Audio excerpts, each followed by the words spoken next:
Let us pray. Lord, bigyan niyo po ako palagi ng katahimikan. Katahimikan ng puso, isip at buong pagkatao. Sa pananahimik kong ito, hindi po ako malakas.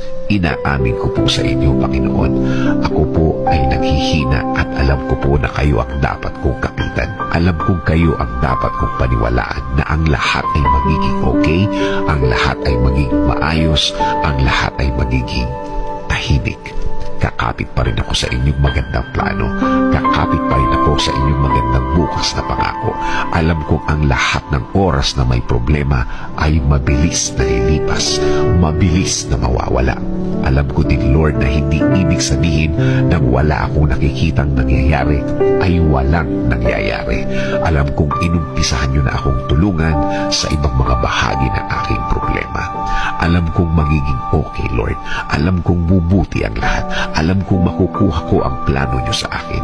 I-guide niyo po ako at ituro mo sa akin, Lord, ang tama at tahimik na paraan. In Jesus' name we pray. Amen.